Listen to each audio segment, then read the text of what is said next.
Ito ang mga posibleng gawin ng susunod na mamamahala sa Pilipinas.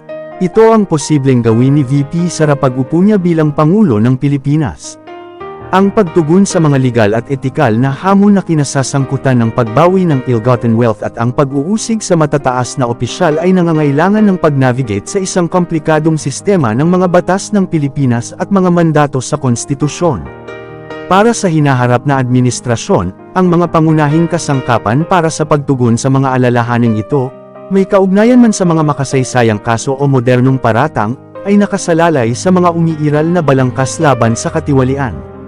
Legal Mechanisms for Accountability, ang sistemang legal ng Pilipinas ay nagbibigay ng ilang mga landas upang matugunan ang pandarambong, halimbawa, tinukoy bilang iligal na pagkuha ng hindi bababa sa 50 na milyong piso, Republic Act No. 780 or the Anti-Plunder Act. Ito ay nagbibigay daan para sa pag-uusig sa mga pampublikong opisyal na nagkakamal ng yaman sa pamamagitan ng isang serye o kombinasyon ng lantad o kriminal na mga gawa. Ang parusa ay reclusion perpetua or habang buhay na pagkakakulong at walang hanggang pagkadiskwalifikasyon sa paghawak ng pampublikong tungkulin. Ang Presidential Commission on Good Government or PCGG, ang tiyak na mandato ng ahensyang ito ay bawiin ang ill-gotten wealth ng pamilya Marcos at ng kanilang mga kasama. Nitong mga nakaraang taon, nakabawi ito ng mahigit 170 na bilyong piso, kahit na bilyon pa ang nananatili sa paglilitis.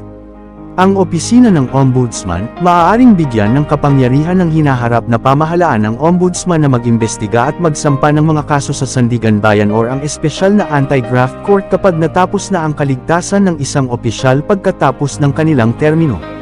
Mga kasalukuyang hamon at konteksto, noong 2026, ilang partikular na legal at pampulitikang isyu ang nangunguna sa talakayang ito, international restitution, hinarap nina Pangulong Marcos Jr., at Imelda Marcos ang matagal ng pag-uutos sa paghamak sa US kaugnay ng $353 milyon na paghatol para sa mga biktima ng karapatang pantao.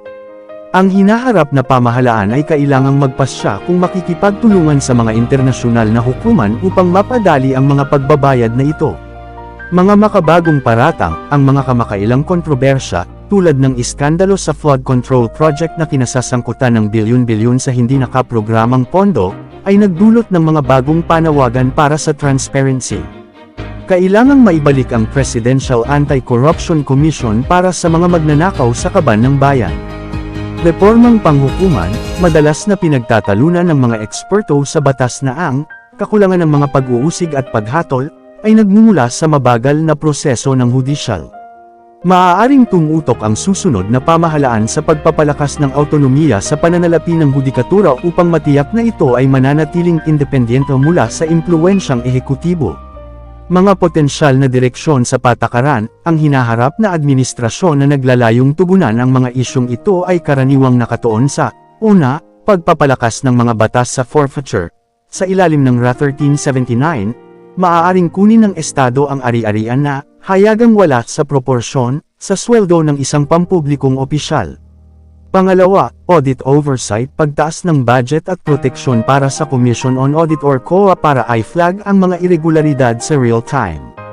Pangatlo, walang race data para sa pagbawi. Ito ay isang natatanging katangian ng batas ng Pilipinas na ang karapatan ng Estado na mabawi ang mga ari-arian na nakuha ng labag sa batas ay hindi mawawala ng bisa or hindi ipinagbabawal ng race data. Nangangahulugan ito na ang anumang gobyerno sa hinaharap, gaano man katagal ang lumipas, ay nagpapanatili ng legal na katayuan upang ituloy ang mga asset na ito.